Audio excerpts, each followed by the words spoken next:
Boa noite, sejam todos muito bem-vindos à ULI, sejam bem-vindos ao curso básico de Espiritismo. Que coisa boa, né? A gente está começando hoje uma jornada que vocês vão ficar encantados. Sou suspeito de estar fazendo esse anúncio, né, do encantamento que vocês terão, porque foi assim comigo. Então, estou devolvendo aquilo que impactou, né, para nós que um dia desse estava sentado nessa cadeira e agora a gente está aqui na frente devolvendo o que a gente ganhou aqui, né?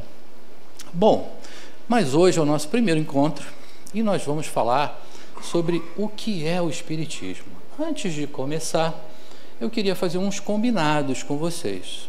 Bom, primeiro deles, é possível que tenham pessoas aqui e que já estudem o Espiritismo, já frequentem o Espiritismo há muito tempo, né?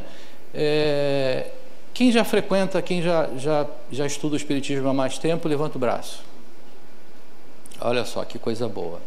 Agora, vão ter muitas pessoas aqui também que estão chegando agora, que talvez, né, por um interesse qualquer, por uma curiosidade até, né, tenha ouvido falar sobre isso e resolveu vir aqui estudar. E aí a gente precisa equalizar isso, né? Então, parte da nossa tarefa, da nossa missão, será colocar todo mundo na mesma página. Então, o que a gente vai precisar? E claro, a ajuda de vocês para isso. A gente vai falar coisas aqui. Olha só o nome, Curso Básico de Espiritismo, né? A gente vai falar coisas que pode ser que para vocês que já frequentam há muito tempo, vai falar, poxa, mas, né, eu vim aqui para fazer um curso e só foi até aí, né? E o depois, né? Por outro lado, a gente precisa saber que nós teremos 5 anos de estudos.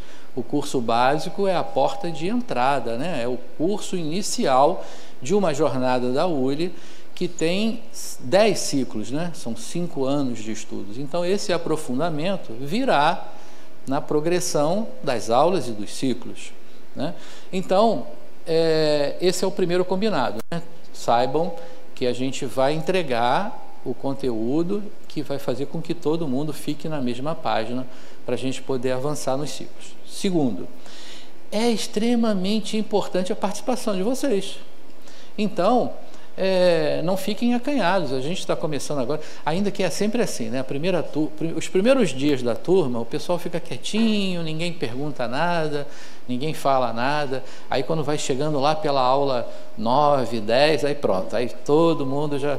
Aí é o contrário, a gente tem que pedir para falar menos, porque aí o pessoal já fala demais, né? Mas a gente também vai buscar esse equilíbrio, então não tem aquela coisa assim de pergunta bobinha, que às vezes a gente pensa, não vou perguntar isso não, essa pergunta é bobinha. Não tem isso, todas as perguntas são e serão bem-vindas, então, por favor, fale. Mas, para isso, é preciso que a gente faça uma coisa. Tá vendo esse pessoal que está ficando ali, ó?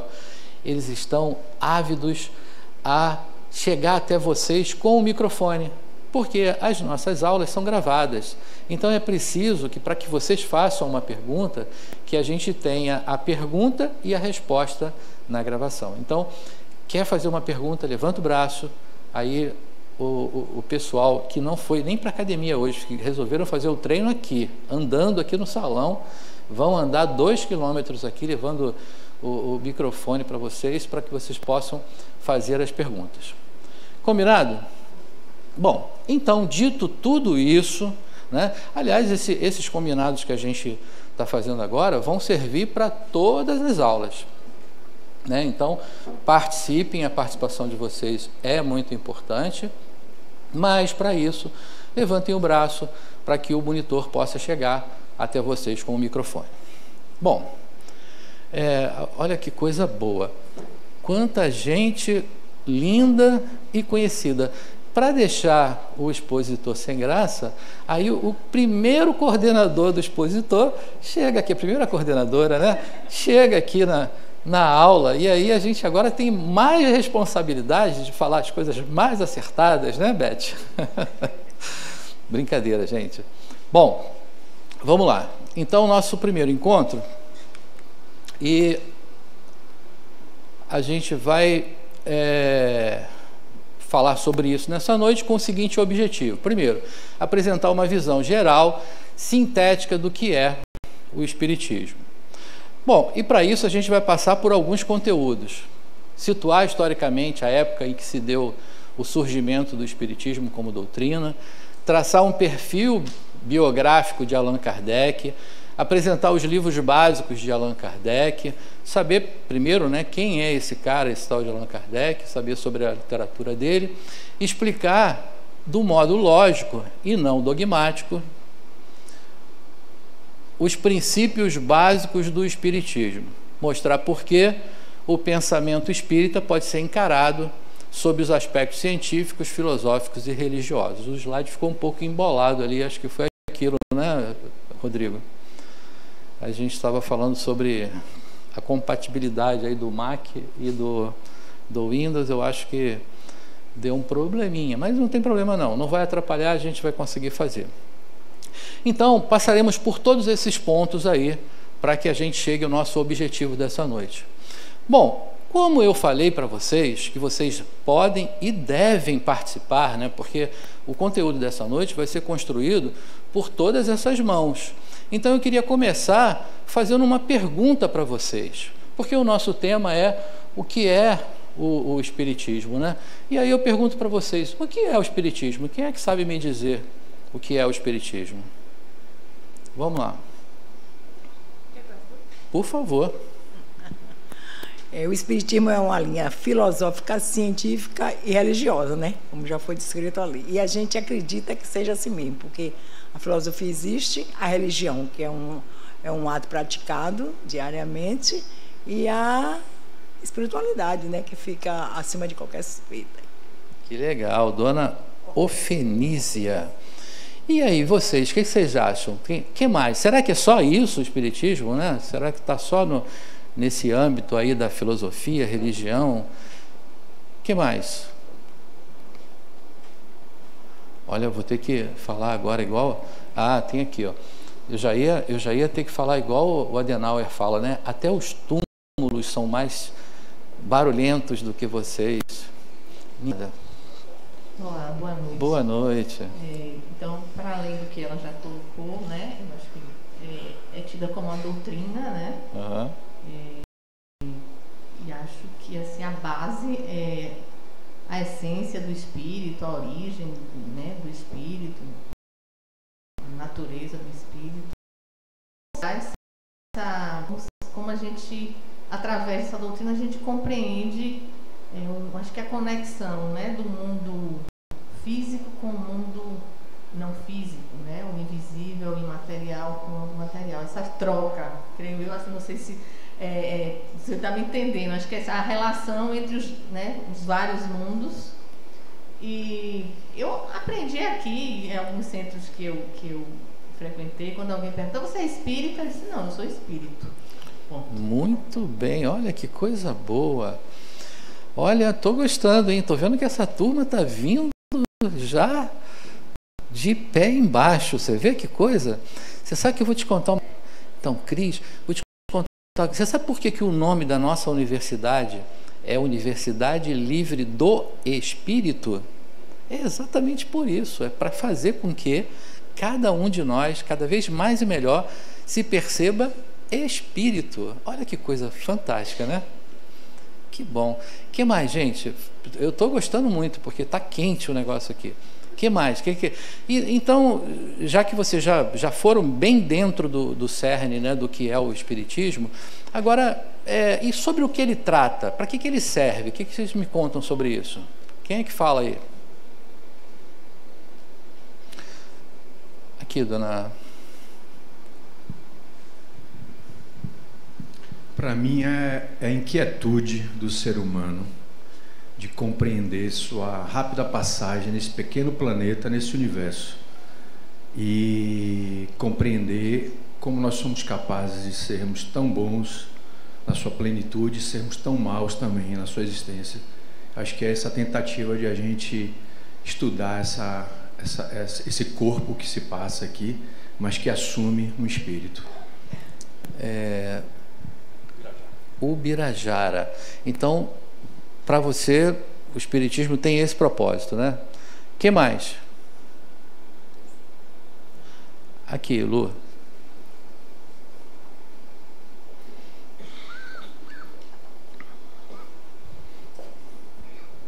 Oi, boa noite. Boa noite.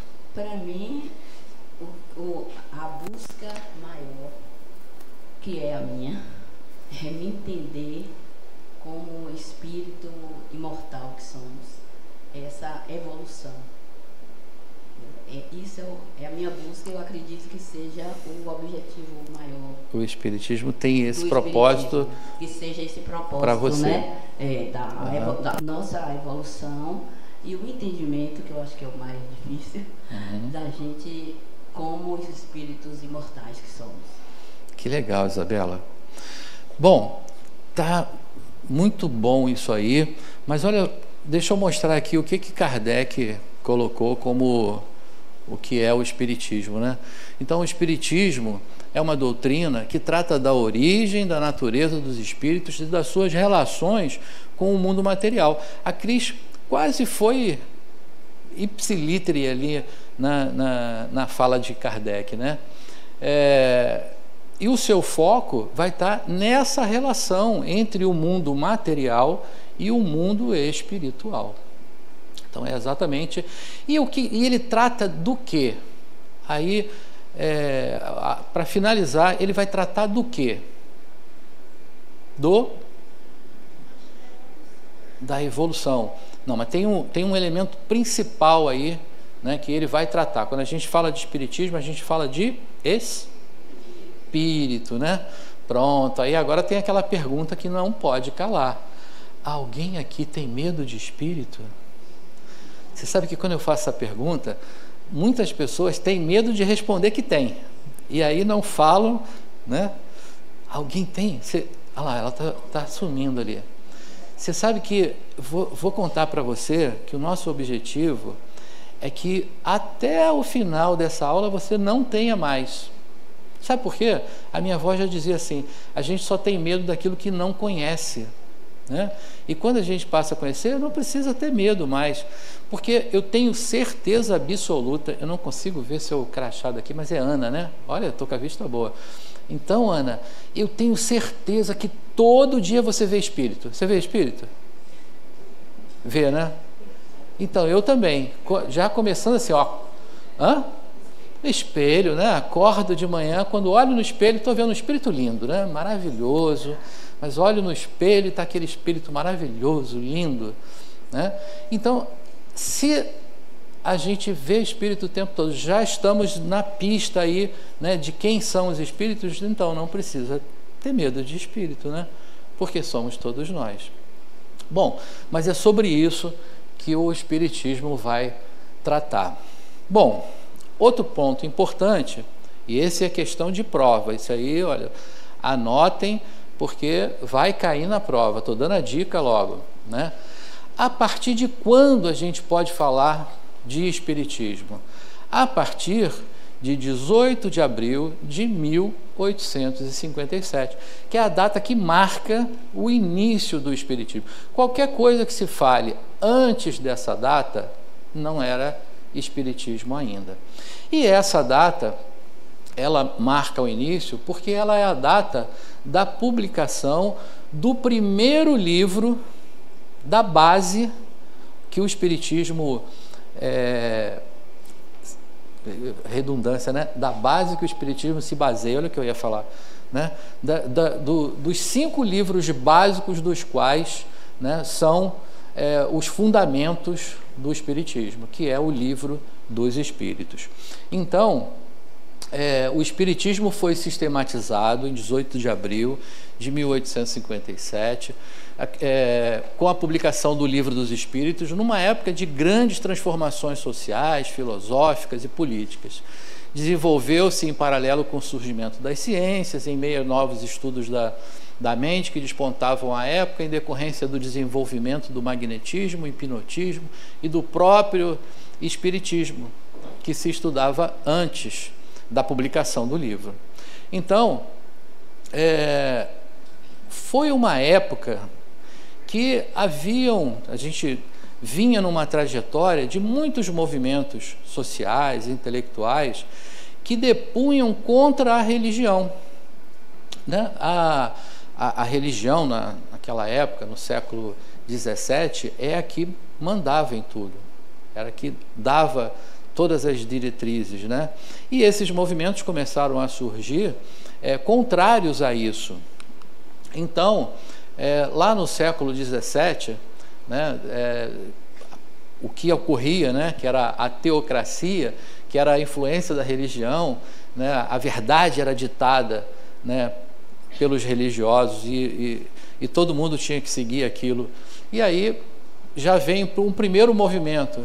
René Descartes diz, olha, penso, logo existo, né, no racionalismo. E no próximo século, final do século XVII, início do século XVIII, vem um outro movimento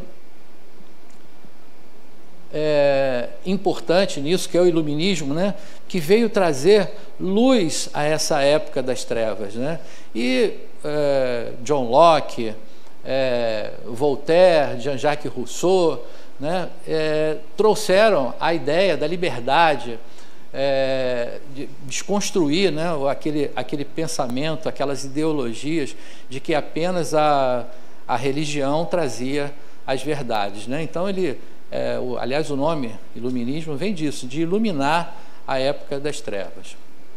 Aí, em seguida, vem, ainda no século XVIII, Marx, né, vem com a sua declaração do Manifesto Comunista, e ele diz, a religião é o ópio do povo. Então, mais um ataque à religião. Século XIX, o positivismo, de Comte. Aí o positivismo, daí começam a surgir as ciências, né? Começa a se pensar no experimento, na experimentação. O conhecimento científico, então, é a forma de conhecimento verdadeiro e não mais a religião. Enfim, tudo isso acontecia naquela época. Paralelo a isso, um movimento espiritual também ocorria no mundo, né? E lá ainda no século XVII teve um primeiro movimento dos ingleses, né, que eram os Quakers, eram conhecidos como os tremedores, que pregavam a existência e a possibilidade da fala, né, de um transcendente, de um divino e tal. Bom, depois, no século XIX, começa a acontecer outros eventos, né? E um muito importante, marcante, aconteceu em Hydesville. Hydesville, uma cidadezinha lá, um condado, né, de Nova York, que uma família morava, chamada família Fox, e começou a acontecer de umas pancadas, uns ruídos que ocorriam lá nessa casa. E as 3 filhas, né, começaram a ficar curiosas com aquilo e interagir com aquelas pancadas. E aí, coisa curiosa, né? A parede fazia uma pancada e a menina repetia. E aí ela resolveu entabular uma forma de comunicação e dizer, olha, uma pancada para sim, 2 pancadas para não, e ela fazia uma pergunta e a parede respondia, e as respostas eram inteligentes, aumentando a interação, até que, mais na frente, ela conseguiu desenvolver uma forma de, a partir das pancadas, entabular um alfabeto, e a parede respondeu que, na verdade, ela era uma pessoa, era um vendedor ambulante chamado Charles Rosner, que havia passado por aquela região no passado, e ele havia sido assassinado e enterrado ali. E era ele, então, que estava respondendo. Imagina, uma família religiosa, protestante, aquilo soou mal ali na família, e disseram, não, para com isso, não vamos avançar, mas ainda assim foram pesquisar, procuraram em todos os lugares ali na redondeza e não encontraram nada. Então, ficou meio desacreditado, né? as meninas ficaram um pouco desacreditadas, mas anos mais tarde, uma estrada ia passar por ali e eles tiveram que demolir toda a casa. E quando eles foram demolir, encontraram emparedado a ossada desse homem, né, chamado Charles Rosler. E imagino que naquela época, por arcada dentária, né, hoje seria DNA, fizeram reconhecimento e era de fato a pessoa que havia desaparecido. Então ficou comprovada a história das meninas e da sua comunicação. Bom, muito próximo dessa época, a gente estava falando em março de 1848. Então, 1853 a 57 acontecia na Europa agora, né? Porque ali a gente está falando dos Estados Unidos. Na Europa começou a acontecer um outro movimento que começou a se popularizar como uma reunião assim de um espetáculo, né? Eram pessoas que se reuniam em torno de uma mesa e a plateia fazia perguntas frívolas, né? Sem nenhum teor específico, né? E as mesas respondiam, e respondiam também de forma inteligente. E isso foi se popularizando, né, em toda a Europa, em muitos locais da França. Aquilo se tornou uma coisa muito popular e começou a chamar a atenção de pessoas, de cientistas, de pesquisadores, de pessoas que queriam, então, das duas uma, ou desmascarar aquilo, dizer, olha, nada disso é verdade, tem um truque aí, ou buscar a essência verdadeira daquilo. Bom, aqui a gente já falou das irmãs Fox e tal. Deixa eu ir lá para as mesas girantes aqui. Então, um belo dia, né, um professor, Hippolyte Léon Denisard Rivail, foi convidado a participar de uma dessas reuniões. E lá ele percebeu que, de fato, as respostas eram inteligentes, mas ele chegou a fazer a afirmação da seguinte forma: mesa não tem nervos para... Então, há que haver algo inteligente por trás disso. E ele, no primeiro momento, no primeiro convite, ele até achou, não, tem um truque aí que a gente não sabe qual é esse truque, mas não é coisa séria. Num segundo convite, ele resolve dar uma outra chance, e nesse outro convite, ele falou, bom, então vamos fazer uma coisa. Ele resolveu fazer um método de perguntas, né? E selecionou algumas perguntas e distribuiu para grupos distintos e aguardava as respostas. Quando as respostas chegavam e que eram exatamente iguais, ele considerava. Quando havia alguma diferença entre uma resposta e outra, qualquer diferença, ele descartava.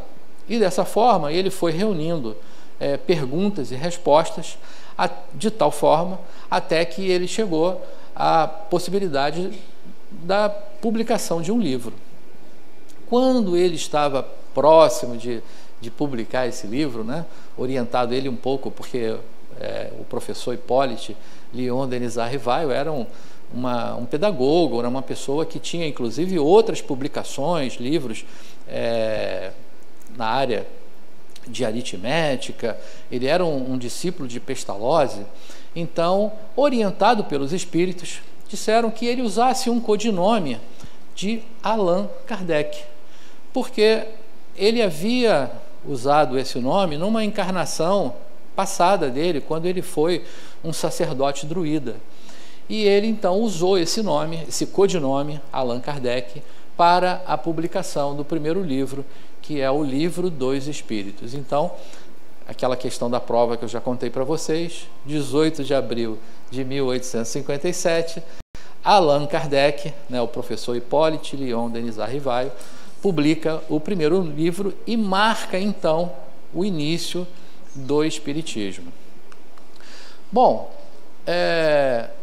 até aí tudo bem, gente? Eu falei para vocês que a construção dessa noite é com a participação de todos vocês, mas eu fui falando, né, eu vou me empolgando, então tem que dar essa paradinha assim para ver. Até aí tudo bem? Alguma dúvida? Tá tranquilo? Tudo bem, né? Bom, então esse slide aí só ratificando aquilo que já foi falado, né? Que esse movimento chamava a atenção de pessoas importantes, de pesquisadores, e dessa forma Allan Kardec, né, foi atraído, o professor Hippolyte Lyon foi atraído lá para essa reunião, e daí inicia, né? Arthur Conan Doyle diz que havia nessa época uma invasão organizada de espíritos, porque esse movimento ocorria em vários locais, né, do mundo, não estava concentrado apenas ali. Então, quem foi Allan Kardec? O professor Hippolyte Lyon Denisard Rivail nasceu na França em 3 de outubro de 1804, educado na Suíça, discípulo de Pestalozzi, e aos 21 anos fundou uma escola em Paris, casou-se com Amélie Gabrielle Boudet, 1855, início da observação. Ficou bem difícil ler as letras sobrepostas assim, mas na verdade a gente já falou todo o contexto, né? Então tudo isso desembocou com a publicação do primeiro livro, chamado O Livro dos Espíritos. E o professor Allan Kardec não parou aí, né? Ele continuou fazendo outras publicações e construiu o que a gente chama do Pentateuco Kardeciano, que são os 5 livros que fazem a base, né, do Espiritismo, que hoje a gente tem uma vasta literatura, tem muitos outros autores, mas o que constitui a base fundamental são esses 5 livros de Kardec. Então, para o primeiro livro, como eu já falei, só ratificando, ele adota esse método intuitivo pestalozziano, de perguntas são feitas aos espíritos superiores e etc. Então usou esse trajeto de pesquisa e aproveitando as perguntas, as respostas que eram exatamente iguais e refutando aquelas que tinham uma diferença. Dessa forma, então, construiu o livro. Como eu falei, aí em 1857 o primeiro livro, O Livro dos Espíritos. Em seguida, 1864, o Evangelho segundo o Espiritismo. Depois, 1861, né? Depois de 1864. Depois, 1865, o Céu e o Inferno. E, por fim, a Gênese, 1868. Então, esses 5 livros compõem a base fundamental do Espiritismo. O nosso curso básico, está pautado nesses livros e na sua contextualização e na sua atualização, né? Porque muitos textos que vocês perceberão, aliás, quem ainda não leu pelo menos o Livro dos Espíritos, eu sugiro, né, que façam isso, que busquem essa leitura, não só do Livro dos Espíritos, mas de todos os outros, mas a gente pode começar pelo Livro dos Espíritos. E aí, eu vou ter que falar baixo agora, porque senão eu vou perder o meu trabalho aqui de dar aula, porque eu vou contar para vocês assim, esse livro é muito chato, mas a gente tem que arranjar um jeito de conseguir ler esse livro, porque se a gente ficar lá, perguntas e respostas, fica muito chato. Mas sabe como é que eu fiz? Porque a gente tem sempre um interesse, né? Tem sempre um tema, um assunto de interesse da vida. Naquele momento lá, é uma questão profissional, é uma questão religiosa, é uma questão amorosa. Então, vai ter uma sessão, vai ter um capítulo que vai falar sobre isso. Então, não precisa ser pegar do início e ler da primeira página até a última página. A gente pode ir pegando de acordo com o nosso interesse, dessa forma fica confortável, e acho que assim eu já rodei lá umas 4 ou 5 vezes esse livro, para não ficar tão, né, pergunta 1, pergunta 2, né? Aliás, vai cair na prova depois, porque vocês vão ver que tem outros expositores que virão aqui e que vão falar assim, pergunta número 23 do Livro dos Espíritos. Aí fica a gente assim, né? Até hoje eu só decorei a 1 e a 23, por isso que eu falei 23 agora. São as duas que eu decorei até hoje, mas fora isso, e olha que Que declaração do expositor. Ainda tenho inveja, olha, inveja daqueles expositores, porque tem gente, né, que chega aqui, fala na página 454, pergunta número 29, falou sobre não sei o quê, né? Que inveja dessa memória, né, que essas pessoas têm. Não é o meu caso, então a gente não vai fazer dessa forma. Bom, para além disso, né, Kardec não parou aí, ainda teve outras obras, que primeiro, obras póstumas, né, que é a biografia do discurso do sepultamento, 5 alternativas da humanidade, as expiações coletivas, músicas espíritas, a morte espiritual, iniciação espírita, enfim. E, por fim, né, o que é o Espiritismo? São os princípios básicos da doutrina, a prática experimental, é mais ou menos o que a gente está falando hoje, contextualiza historicamente, né, a doutrina e de que forma, né, ela foi codificada. Bom, depois disso, ele ainda continuou, porque ele tinha a ideia de que o estudo deveria ser constante. Então havia uma publicação do que ele chamou das revistas espíritas, que era uma publicação mensal, e ainda houve a publicação das revistas espíritas durante muito tempo, mesmo depois da morte de Kardec. Então essa é a obra, né, básica, e que a gente deve se apropriar, né? Nós que estamos escolhendo agora estudar o Espiritismo, então a gente deve se apropriar disso. Claro, brincadeiras à parte, né? Eu falei que o livro é chato, mas é porque se for ler desse jeito, ele é chato mesmo. A gente precisa arranjar, cada um vai arranjar a sua forma de leitura, mas é preciso que o faça. Para dar um conforto até para a gente tem o livro do curso, que é o livro de Adenauer, que, não sei, alguém está ali, ó, a Ana, é isso? Irlândia,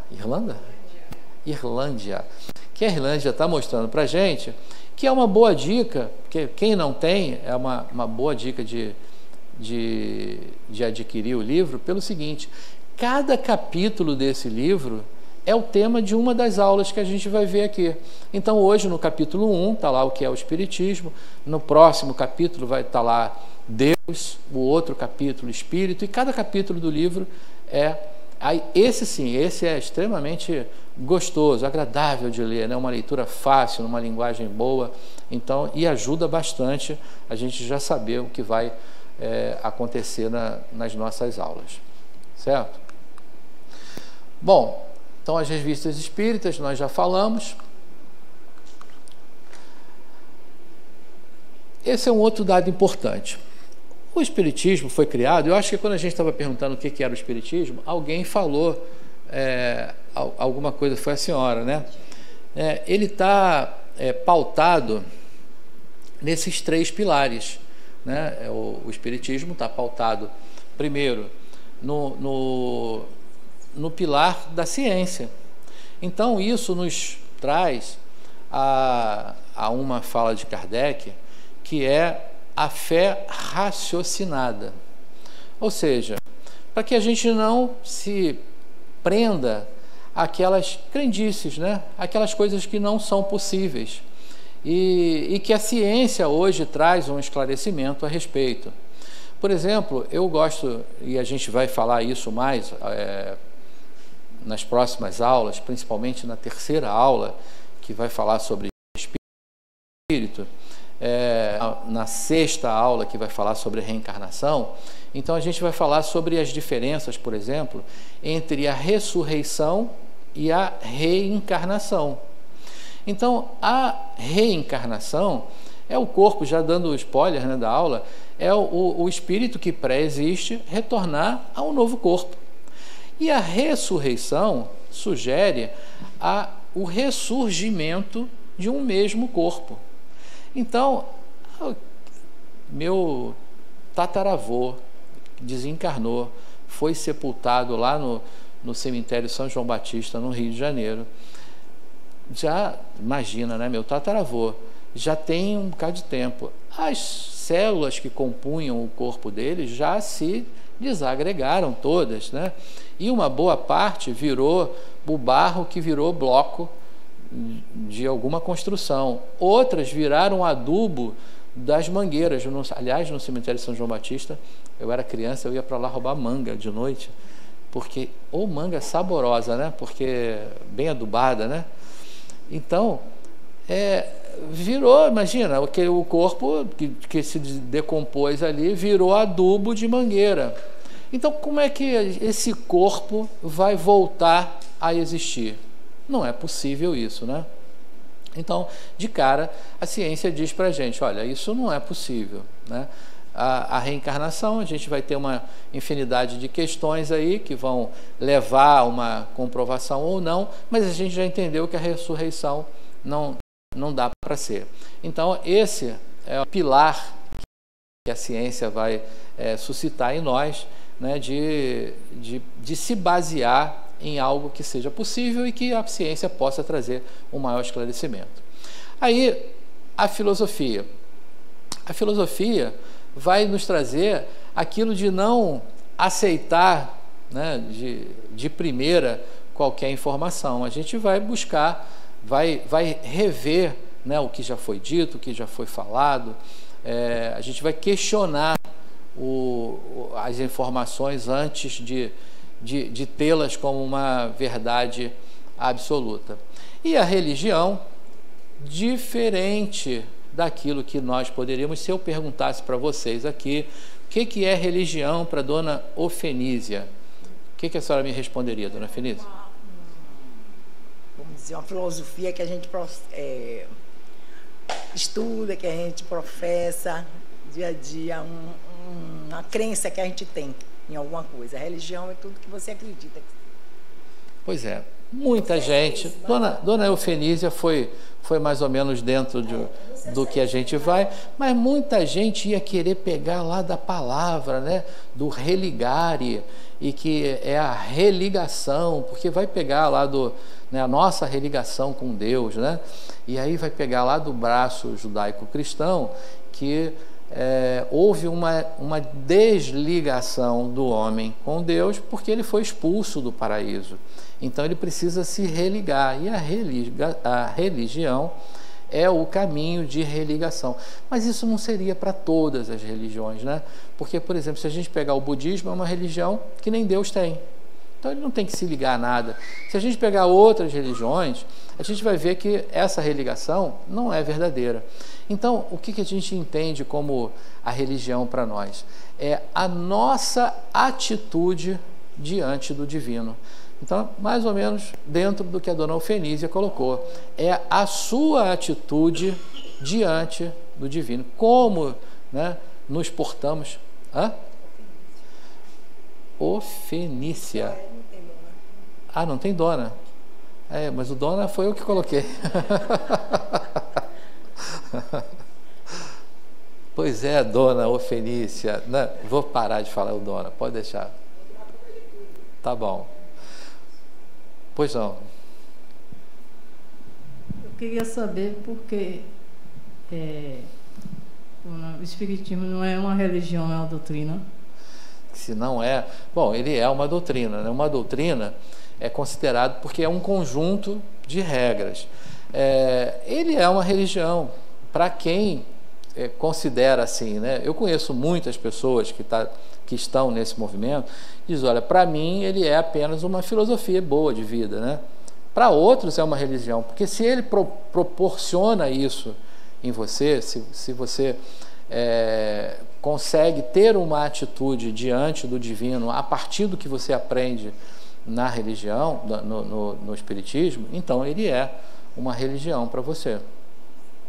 Agora, como doutrina, sim, né, por ser esse conjunto de diretrizes, né, de regras que nos levam a um caminho. Ok? Bom, então isso. E de que forma que isso aconteceu, né?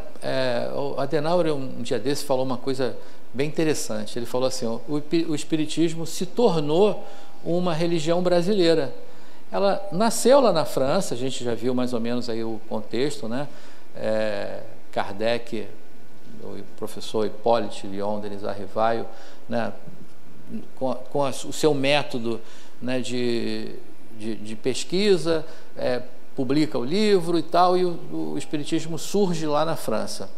Mas, hoje, se a gente for buscar números de casas espíritas, o Brasil ganha disparadamente de várias regiões do mundo, inclusive a França. Então, o Adenauer fez essa afirmação que eu achei muito bacana, interessante, que ele diz assim, olha, o Espiritismo se tornou uma religião brasileira. E aí, por que mais ou menos, isso ocorreu? Primeiro, a gente tem uma questão do próprio DNA do brasileiro favorável à mediunidade. Então, essa combinação de 3 DNA, né, do índio, do indígena, o negro e o europeu, faz uma combinação ímpar, que não tem em outra região. Isso é primeira coisa. Segundo, um fenômeno chamado Chico Xavier. Porque quando o Espiritismo vem para o Brasil, ele encontra um público que admitia, né, os fenômenos como eles são, né, e surge Chico Xavier, que traz a mediunidade com aquela grandeza, a sua religiosidade, né, porque Chico era um religioso, né, a sua religiosidade, a fidedignidade na transmissão, vamos dizer assim, na intermediação, né, do mundo espiritual para o mundo físico. Então, o fenômeno Chico Xavier faz com que isso se engrandeça aqui no nosso país, né? Então, o Espiritismo hoje, né, podemos realmente falar isso, né, se tornou uma religião brasileira. A própria ULIA, a Universidade Livre do Espírito, está em algumas regiões fora. Tem uma ULIA no Canadá, né? A gente faz aulas aqui online, lá para a turma do Canadá. A gente tem uma outra, um outro grupamento, vamos dizer assim, mas na maioria são brasileiros que saem daqui e que vão para essas regiões e que lá constituem, né, uma casa espírita e adotam o espiritismo. Mas da própria origem, segundo os dados que Adenauer apresentou aqui numa ocasião próxima, principalmente aqueles que têm a língua portuguesa. Então, em alguns lugares, próprio Portugal, Guiana Francesa, esses locais têm centros locais. Fora isso, em qualquer outra região, são brasileiros que saem daqui e vão para lá e montam casas espíritas. Eu ouvi um Luiz aqui. Deixa chegar o microfone para a senhora, tá chegando aqui.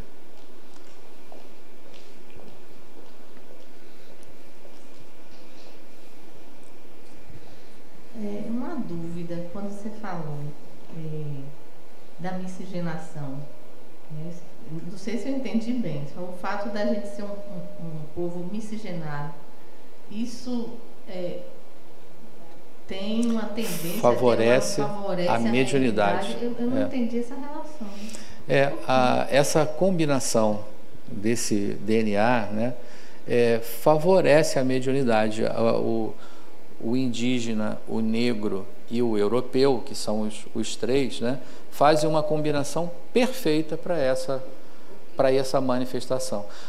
O indígena e o negro têm isso já muito, né, aflorado, né? Quando ele se combina, ele se potencializa. E aí a mediunidade para a gente aqui é uma coisa muito mais fácil e comum, né? A gente vê aí a mediunidade espalhada, não só nas filosofias que estudam, né, a própria mediunidade, mas em outras. A gente chega numa igreja e a gente vê lá uma manifestação mediúnica com outro nome, mas a gente vê lá uma manifestação mediúnica claramente, né? Eu entendi. Eu só não entendi assim, baseado em quê, sabe? Eu sou bem curiosa nisso. Porque a mediunidade ela tem a ver com a glândula pineal que todos temos, né? Uns mais, outros menos, mas todos temos. Aí eu achei interessante você falar assim, talvez a raça negra, né? Ou essa miscigenação indígena tem no DNA esse potencial maior para isso. Achei interessante essa informação. A gente acaba saindo um pouquinho, né? Porque aí pergunta de ciclo 3, né, no ciclo 1, mas não tem problema. Porque o que acontece com a pineal? Todo mundo tem, a senhora disse muito bem, né? Mas o desenvolvimento vai potencializar ela, vai fazer com que lá os cristais de apatita se concentrem, se aglomerem, né? Então o uso dela vai fazer com que ela cada vez mais fique apurada. Então a base que essa combinação de DNA traz para que a pineal possa funcionar melhor é o que vai fazer com que a maioria do nosso povo miscigenado possa ter essa mediunidade. Não inicia na pineal, ela se desenvolve com a utilização. Então é como se fosse, você está dizendo assim, como esses povos, né, essas raças, utilizam, né, nas suas manifestações com mais frequência, há milênios, ancestral. Então isso está mais... Proporciona que o nosso... E a gente se beneficia disso. Exatamente. Pois é. Então, ok. Pois, aqui. Seu microfone falou. Eu tive uma dúvida igual a dela, mais ou menos. Está entendendo? Eu fiquei miscigenação e mediunidade. Aí, na hora que ela começou a falar ali, parece que esclareceu para mim, não sei se eu estou certa, assim, a mediunidade não escolhe, ela está misturada entre todas as, vamos dizer, cores humanas, né? Miscigenação, a mistura de cores, pode ser isso, dá ou não? É que, na verdade, assim, eu não sei se a palavra adequada é miscigenação, é combinação de DNA. A mesma dúvida. Agora, eu não sei se isso significa... Porque a miscigenação é a mistura dessa raça, não é isso?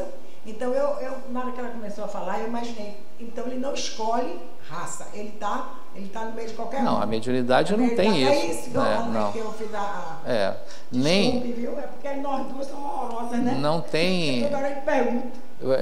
O que a gente ainda falou, nem religião, porque a gente poderia supor, né, que a mediunidade estaria nas filosofias que estudam e desenvolvem a mediunidade, mas não, ela está presente, ela é uma faculdade inerente ao ser humano. Então, ela é inerente ao ser humano, né? Mas como eu falei, é porque o aluno faz uma pergunta do ciclo 3, aí a gente tem que ir lá na frente para voltar, mas isso não se preocupe, porque a gente vai, na progressão das aulas, dos temas, a gente vai avançando sobre isso. Tem uma pergunta aqui, depois a gente vai lá para Zé Carlos, né? Professor Zé Carlos. Ah, não? Então...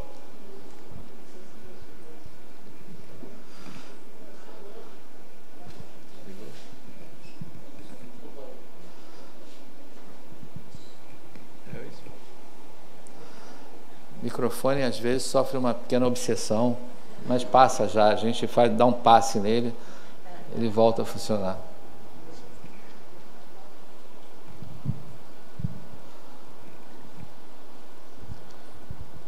Parece que o espírito aqui está interferindo aqui nas energias. Não fica não, passa logo. A gente dá um passe aí no microfone que ele fica bom, João. Parece que essa teoria da combinação de DNA do negro, do índio e do europeu não se aplica à América, porque me parece que lá nós temos digamos assim, tantos centros espíritas quanto aqui no Brasil. Será que eles não gostam da língua inglesa ou não gostam dos ingleses? Boa pergunta, e pergunta de quem quer criar intriga, né? Dizer que os espíritos não gostam dos ingleses, por quê, né? Então, sei lá, rapaz, eu não sei te dizer essa resposta, não. Não, mas, na verdade, assim, não... vai chegar aqui para você. Não é que não esteja, e a gente vê, inclusive, de uma forma até muito mais livre, porque fora, né, dos critérios que a doutrina impõe, né, porque aqui o que a gente prega, o que a doutrina diz? Que você deve exercer a sua mediunidade de forma natural, em primeiro lugar. Mas, nas casas espíritas, você vai utilizar da sua mediunidade de forma institucional e como caridade, né? Você vai encontrar vamos dizer assim, centros, né, que utilizam a mediunidade como uma forma até profissional, que vão cobrar pelo serviço, né, que vão estar fazendo isso. Então, de uma forma muito mais livre, mas a mediunidade está lá, não quer dizer que ela não exista, ou que não exista em outras combinações desse DNA. Agora, ela é mais favorecida na nossa combinação. Acho que alguém... Aqui, dona.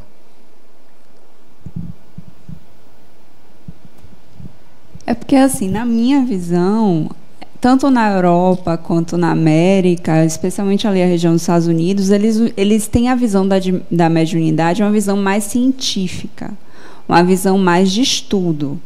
Então, eu acho que acaba sendo limitada, porque é uma população, basicamente, grande parte da população de lá é ateia, né? Ou ateia ou agnóstica, não tem uma crença específica. Então, nesse ponto, por a gente ter uma religiosidade muito forte, facilita o desenvolvimento da mediunidade e da conexão através da religião. Uhum. Então, concordo, mas... Eu penso que também deve ser a nossa visão, né? Porque a mediunidade não está atrelada à religião ou à religiosidade, né? Como eu falei, ela é uma faculdade inerente ao ser humano. Então, todo mundo é médium. Inclusive, Kardec vai fazer essa afirmação que todo mundo é médium num grau, né? De um médium muito sutil até um médium muito aparente, mas todo mundo é médium. Também estou dando spoiler lá da aula de mediunidade, né, que a gente vai falar sobre isso. Mas você tem razão. Talvez ela seja explorada de uma forma muito mais científica do que religiosa, que é a nossa visão aqui, né? Oi, gente. Boa noite. Boa noite. Eu entendo, assim, a palavra miscigenação, não tanto quanto no conceito do que ela exatamente é. Mas se a gente para pensar que esse conceito é dado através dos povos indígenas que já existiam aqui, dos negros que chegaram, então é como ele fala, já é a faculdade inerente de cada indivíduo. A gente não pode deixar de esclarecer que dentro dos rituais indígenas existia essa mediunidade. Uhum. A gente só não tinha esse conceito dentro do território brasileiro.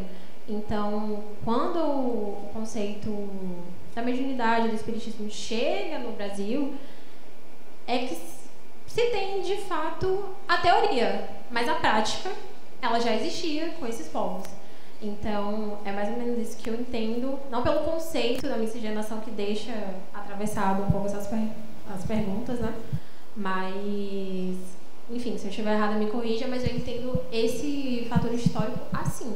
Não, eu acho que você está certa. O que eu também percebo nisso é que, por exemplo, o povo indígena já estava aqui no Brasil, por exemplo, muito tempo, né? Aí vieram os negros e também vieram os europeus. Os negros também tinham a vivência, a prática da mediunidade nos seus rituais, né? E os povos indígenas também muito. Quando isso se combina, potencializa, e por isso essa mistura, né, essa combinação se torna mais potente. Mas você tem toda a razão, é disso mesmo, é da prática, né? É do uso que todos esses povos faziam e fazem da mediunidade. Então, é exatamente isso. Agora, a gente está falando de mediunidade, vamos voltar a falar de o que é o espiritismo, né? Porque senão no dia da aula da mediunidade a gente já falou tudo, né? Ela ia fazer pergunta de mediunidade também. Boa noite. Não é uma pergunta, eu vou reafirmar o que ela falou ali, né? Uhum. Eu sou indígena da etnia Chucuru-Cariri, de Alagoas, Palmeira dos Índios, e eu afirmo o que ela disse ali, né? A gente já nasce com essa espiritualidade muito forte, né? Dentro da nossa ancestralidade, né? Incorporamos também, como incorpora nos centros, nos terreiros de Umbanda, né? A gente tem a nossa guiança também ancestral, né? Os nossos caboclos também, que são os nossos ancestrais, né? Na verdade. E assim, são rituais ancestrais maravilhosos, lindos, e como você disse, essa mistura, né, de DNA, isso potencializa nós brasileiros como médiums, vamos dizer assim, mais um pouco à frente, né? Eu posso estar errada, posso, mas eu acho que não está, não. É exatamente isso. É por aí a mesmo. Nossa mistura de raça, essa modificação genética que nós temos e trazemos, isso faz um diferencial muito grande nesse contexto da espiritualidade. E é por isso que hoje eu estou aqui na UNLE, fazendo ciclo 1 e para me formar também, para levar para o meu povo esse estudo da casa espírita, que também é importante, assim como é dos terreiros, né, e das outras religiões também. Então eu estou aqui exatamente para trazer para o meu povo essa visão diferenciada, né? Que bom. Que tem aqui fora. Obrigada. Bem-vinda. Mas é exatamente sobre isso que a gente falou, né? Sobre essa prática, essa vivência que cada um desses povos traz ancestralmente. Bom, então, avançando um pouco mais, né? O ponto central do espiritismo, a imortalidade do espírito. Eu sou um espírito imortal. Essa é a nossa afirmação. Então, eu contava no início da aula aqui que a ULE ela vai trazer algumas diretrizes, né? Algumas diretrizes básicas, né? Uma delas é isso, é fazer com que cada um de nós se perceba cada vez mais espírito imortal. Isso vocês vão ouvir, acho que nas todas as 20 aulas de cada ciclo, vocês vão ouvir alguém falando que esse é um propósito principal da ULE, fazer com que a gente se perceba espírito imortal. Que, aliás, faz toda a diferença na nossa vida, né? Quando você se vê como espírito e não como matéria, não como matéria. Nas próximas aulas, né, estou dando alguns spoilers, de certa forma até bom, né, para vocês ficarem curiosos e quererem, né, assistir às aulas. Mas nas próximas aulas a gente vai falar um pouco mais sobre isso, né, sobre essa diferença do ser que nós somos, né, é composto, né, da parte material e da parte espiritual. Eu vim caminhando para cá porque eu achei que era uma pergunta que você estava aí. Ah, tá bom. Pronto, então tá bom. Bom. Nossa, muito texto, né? Os avanços nas ciências e nas relações sociais, no entendimento do direito e da psicologia, da medicina, das artes, portanto, em todos os setores da vida humana, fomentam discussões que afetam a compreensão tradicional e o respeito de tudo quanto pertence à ciência. Por esses avanços, a contextualização é fundamental para compreender conceitos da época em que foram enunciados, bem como entendê-los na atualidade. O Espiritismo contém uma doutrina progressista que se atualiza conforme os avanços da ciência, mesmo que as suas conclusões atinjam os seus fundamentos. Então, Kardec nos disse o seguinte, que a obra não está pronta e que a obra avança de acordo com o avanço da humanidade. Portanto, eu falei para vocês, e é importantíssimo isso, né? Que se alguém aqui ainda não leu o Livro dos Espíritos, se alguém aqui ainda não leu o Evangelho segundo o Espiritismo, se alguém ainda não leu qualquer um dos livros da codificação, da obra básica de Kardec, é importantíssimo que a gente inicie agora essa leitura, porque, de fato, a base fundamental, né, de todo esse estudo, dessa doutrina, está nesses livros. Mas é importante que a gente não se feche a isso, né? Que a gente, inclusive, sugiro isso, que a gente não fique fechado à letra, né? Que a gente possa ampliar isso, contextualizar isso, que a gente possa permitir que esse avanço que o próprio Kardec diz que a doutrina, que é como ocorre com a doutrina, né, que ela avança conforme avança a humanidade, né, que aquilo que a ciência, que um dia desse dizia que o átomo era a menor partícula da matéria, e hoje a gente já sabe que não é exatamente assim. Então imagina o que foi escrito num livro há 168 anos atrás, se hoje a gente vai buscar na letra aquela verdade. Então a gente precisa estar aberto a atualizar isso, a contextualizar, porque é assim que deve ser vista, né, a doutrina dos espíritos. Bom, esse texto está num livro chamado O Voo do Espírito, de Edenauer Novaes, que é um livro que eu sugiro para vocês que não precisa ser agora. Pode ser um pouco mais na frente, depois que a gente tomar as bases mais, que essas bases estejam mais solidificadas, aí a gente vai olhar isso aí, porque é um livro que tem uma mudança de paradigma muito boa, mas esse texto aí eu achei importante destacar para que a gente trouxesse aqui. Bom, a gente falou um monte sobre mediunidade, mas sobre essa base, sobre o que ocorreu, o que acontecia no mundo quando foi, né, codificado a doutrina, né, de que forma foi feito. Alguma dúvida sobre isso? Não? Alguma pergunta? Falem agora ou cale-se para sempre. Não, não se cale não, brincadeira. Pode perguntar. Nada, nada, nada? Eu sempre fico naquela dúvida, né? Quando ninguém pergunta nada, tem dois caminhos. Ou o professor é bom pra caramba, que não deixou dúvida na turma, né? Explicou tudo direitinho, ou então foi tão ruim que não conseguiram nem ter dúvidas, né? Eu vou ficar na dúvida. Como eu prefiro ir pelo caminho do professor bom, né? Não tem perguntas mesmo? Olha que tem, tá vendo? Ó, já tem duas, olha como é que vai aparecendo. Deixa o microfone chegar lá atrás, daqui a pouco eu volto aqui para a senhora. Já que você falou muito do contexto histórico, porque eu fiquei na dúvida, assim, você chegou até Allan Kardec, né, que não era o nome dele, era um pseudônimo, digamos assim. Minha dúvida foi como que a França recebeu isso, né? Já que a gente está falando historicamente, voltando um pouquinho na história, eu queria entender como é que foi recebida essa pesquisa que ele fez, que ele publicou, como é que se deu por lá.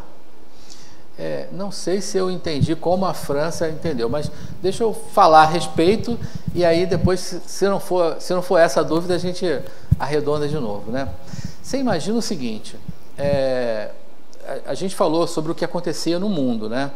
Que a religião, de certa forma, ditava todas as regras, né? Ela era a verdade, e aí muitos movimentos sociais, intelectuais vinham combatendo a religião, mas na verdade o centro cultural do mundo era a França. Naquela época, se você tinha grana e queria educar os seus filhos, a sua família, você mandava para a França, né? O índice de analfabetismo no mundo, que é surpreendente, mas naquela época era muito maior, era onde se podia ter, quer dizer, os pensadores, os intelectuais estavam ali. Então, uma doutrina dessa envergadura, com essa complexidade, ela precisou ser criada, né, ela ser originada numa região onde tivessem pessoas capazes, né? O próprio Kardec se colocou, o próprio professor Hippolyte Léon, ele se colocou muitas vezes na dúvida de de não ter a certeza de que ele seria capaz, né? Mas os espíritos disseram até o seguinte: olha, você é o nosso plano A, mas se não der certo a gente tem um plano B dentro da região, né? Então, mas no final das contas, né, com a ajuda, porque olha o papel fantástico da mulher, né? A mulher dele, a Gabriele, ela era uma incentivadora, dizia: oh, você pode sim, vai e tal. Enfim, então, na minha opinião, surgiu lá na França por esse motivo, né? por essas questões todas que envolviam não só intelectualmente, mas culturalmente o mundo, né? Então surgiu lá. A partir daí, ela foi se espalhando, né, para o mundo, e como a gente falou, no Brasil, acho que foi onde ela se enraizou com muito mais ênfase, né? Só um complemento para essa pergunta. O próprio Kardec, vivendo a atenção de quem era contra e quem era a favor, escreve um livro, O que é o Espiritismo, que retrata um pouco esse cenário que ele vivia, da aceitação ou da não aceitação. E como ele era um bom pedagogo, lógico, ele traz mais lúcido e mais transparente, não que o senhor faça, pelo amor de Deus, mas ele deixa bem claro como era esse momento histórico que a França passava. Perfeito, muito bom. Bom complemento.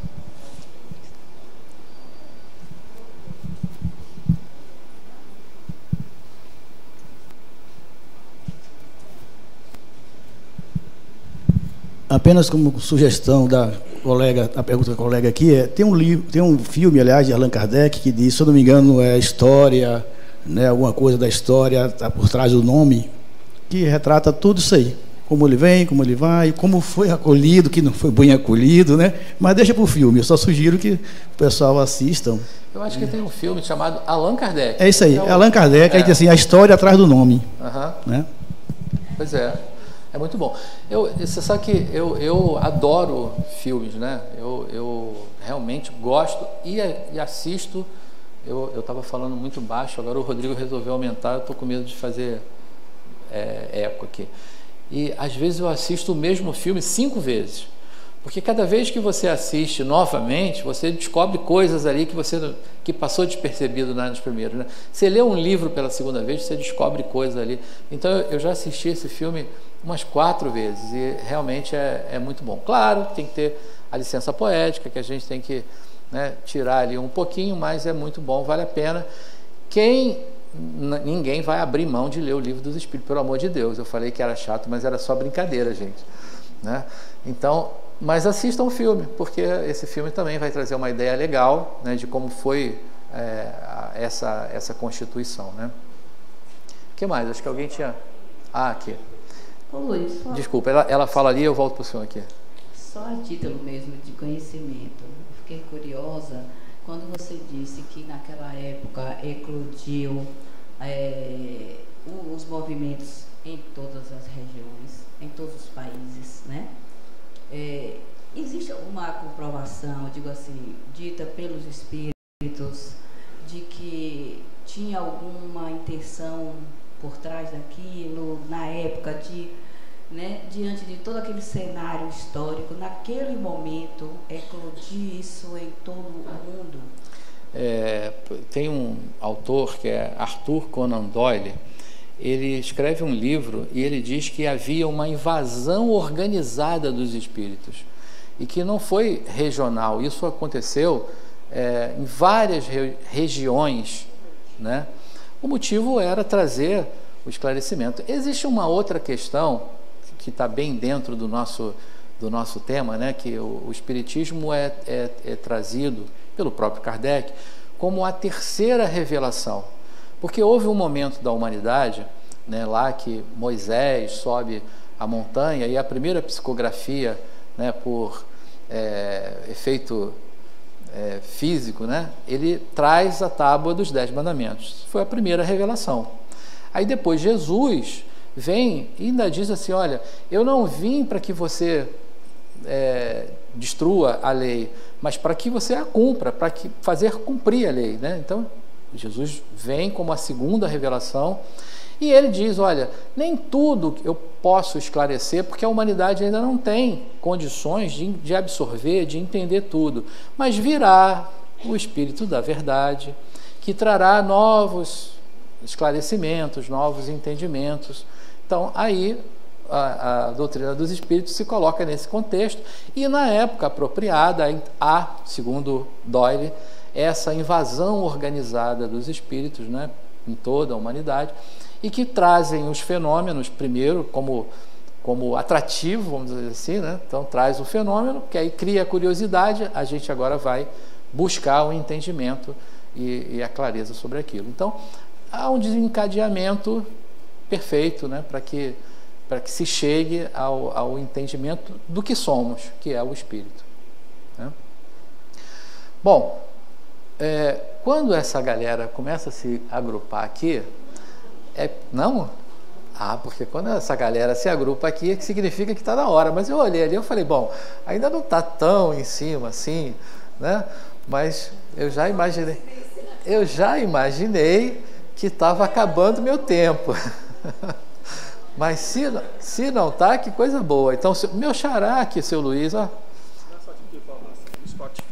No Spotify tem o audiolivro, o Livro dos Espíritos. Para quem não quiser ler e ouvi-lo, está lá disponível. Tá vendo? Já resolve até o meu problema. Olha só, eu vou fazer isso. Que dica boa. É um ator, né?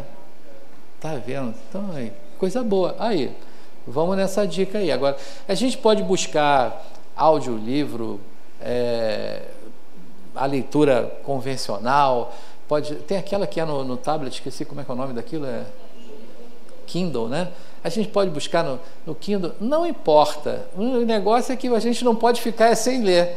Outra sugestão também, que foi como eu li na época, né? Uhum. A primeira vez que eu li, juntou, se tiver mais alguém que tenha essa mesma doutrina, né?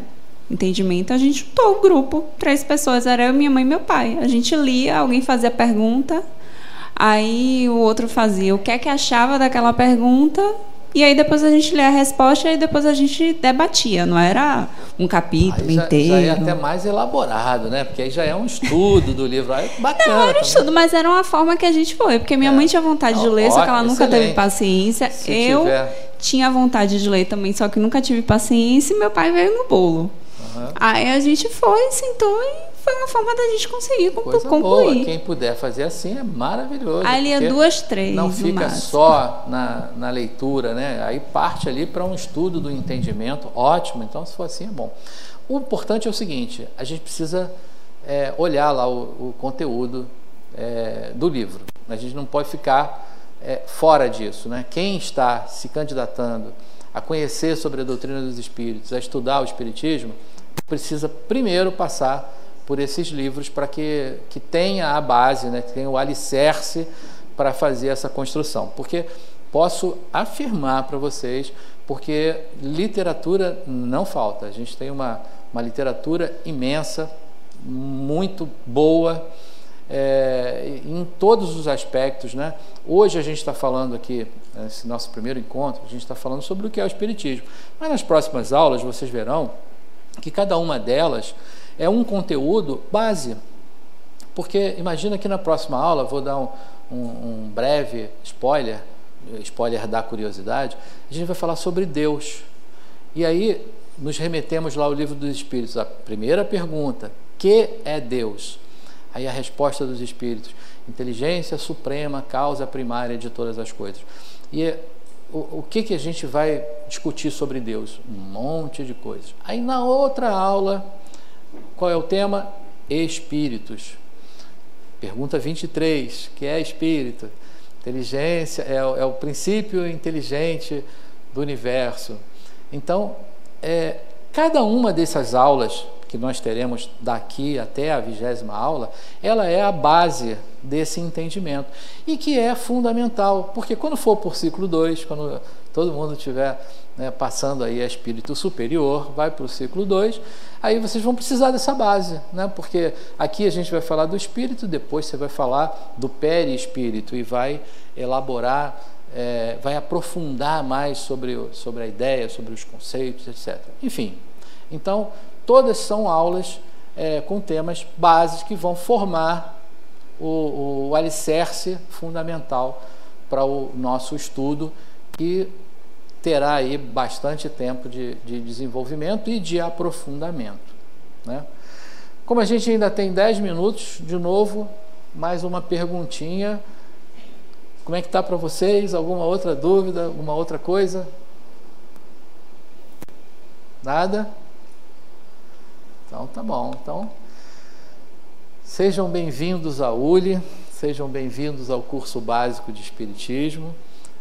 Eu desejo que seja uma jornada brilhante para vocês, como foi para mim, porque não tem, eu falo que eu estou concluindo agora uma terceira formação acadêmica e digo que uma das formações que mais me orgulha é a formação da ULI, né?